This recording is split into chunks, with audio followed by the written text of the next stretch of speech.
मैं आप सबसे आग्रह करता हूं, हिंदुस्तान के सभी सांसदों के लिए स्टैंडिंग ओवेशन हो जाए।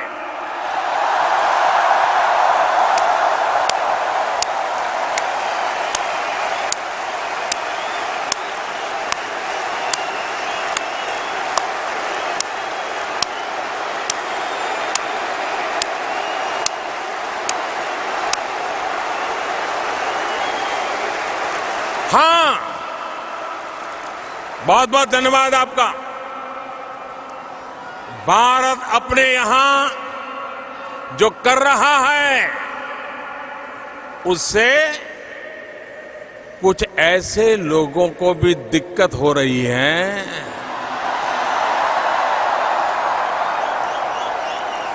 जिनसे खुद अपना देश संभल नहीं रहा है।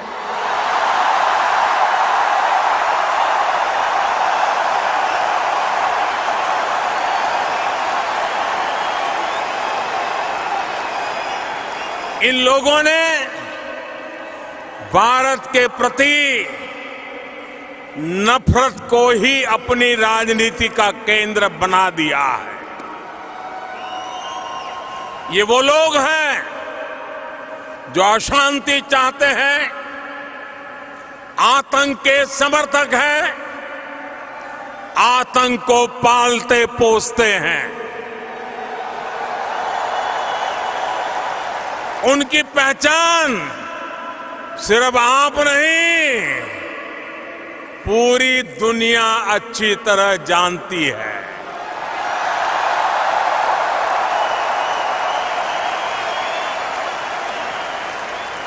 अमेरिका में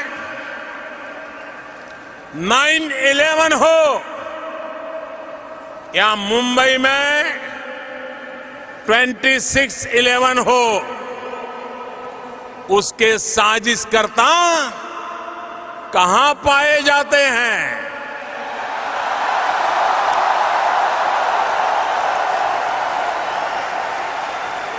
साथियों, अब समय आ गया है कि आतंकवाद के खिलाफ और आतंकवाद को बढ़ावा देने वालों के खिलाफ निर्णायक लड़ाई लड़ी जाए।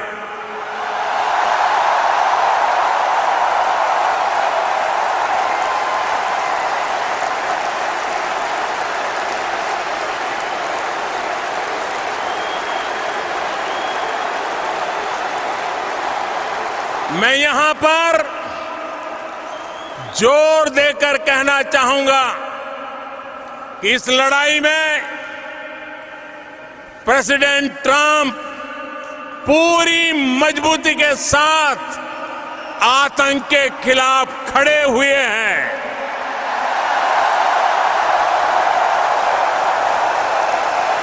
एक बार आतंक के खिलाफ लड़ने का राष्ट्रपति ट्रंप का जो मनोबल है, हम सब मिलकर के उनको भी स्टैंडिंग ओवेशन देंगे।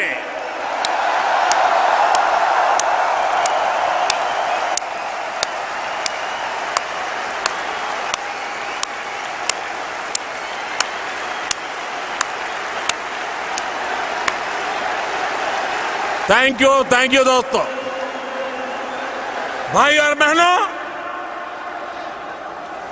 भारत में बहुत कुछ हो रहा है, बहुत कुछ बदल रहा है और बहुत कुछ करने के इरादे लेकर के हम चल रहे हैं।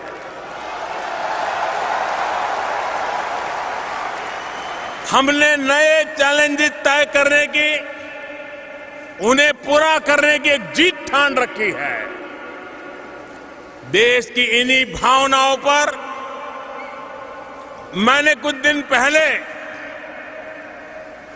एक कविता लिखी थी।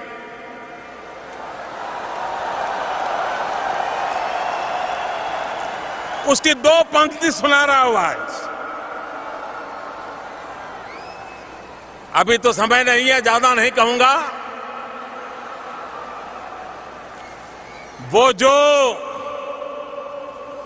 वो जो मुश्किलों का अंबार है, वो जो मुश्किलों का अंबार है, वही तो मेरे हौसलों की मीनार है। वही तो मेरे हौसलों की मीनार है। साथियों, भारत आज चुनौतियों को टाल नहीं रहा, हम चुनौतियों से टकरा रहे हैं। भारत आज थोड़े बहुत इंक्रीमेंटल चेंज पर नहीं, समस्याओं के पूर्ण समाधान पर जोर दे रहा है। असंभव सी लगने वाली तमाम बातों को भारत आज संभव करके दिखा रहा है। साथियों, अब भारत ने $5 ट्रिलियन इकोनॉमी के लिए कमर कसी है। हम इंफ्रास्ट्रक्चर, इन्वेस्टमेंट और एक्सपोर्ट बढ़ाने पर जोर दे रहे हैं। हम पीपल फ्रेंडली, डेवलपमेंट फ्रेंडली और इन्वेस्टमेंट फ्रेंडली माहौल बनाते हुए आगे बढ़ रहे हैं। हम इंफ्रास्ट्रक्चर पर 100 लाख करोड़ रुपए, करीब 1.3 ट्रिलियन खर्च करने वाले हैं। साथियों, बीते 5 वर्षों में दुनिया में तमाम अनिश्चितताओं के बावजूद भी भारत की ग्रोथ रेट एवरेज 7.5% रही है। और ये भी ध्यान रखिए, पहले की किसी सरकार के पूरे कार्यकाल का एवरेज देखें तो ऐसा पहले कभी नहीं हुआ है। पहली बार एक साथ लो इन्फ्लेशन, लो फिस्कल डेफिसिट और हाई ग्रोथ का दौर आया है। आज भारत दुनिया के बेहतरीन एफडीआई डेस्टिनेशन में से एक है। साल 2014 से 2019 तक एफडीआई इनफ्लो में करीब 2 गुनी बढ़ोतरी हुई है। अभी हाल में ही हमने सिंगल ब्रांड रिटेल में एफडीआई के नॉर्म्स को आसान बनाया है। कोल माइनिंग और कॉन्ट्रैक्ट मैन्युफैक्चरिंग में विदेशी इन्वेस्टमेंट अब 100% तक हो सकता है। मैं कल एनर्जी सेक्टर के सीईओ से यहां ह्यूस्टन में मिला।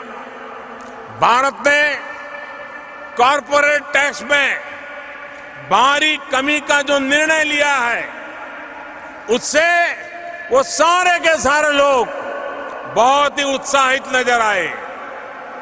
उनका फीडबैक है कि कॉरपोरेट टैक्स कम करने के फैसले से सिर्फ भारत में ही नहीं बल्कि ग्लोबल बिजनेस लीडर्स में बहुत पॉजिटिव मैसेज गया है।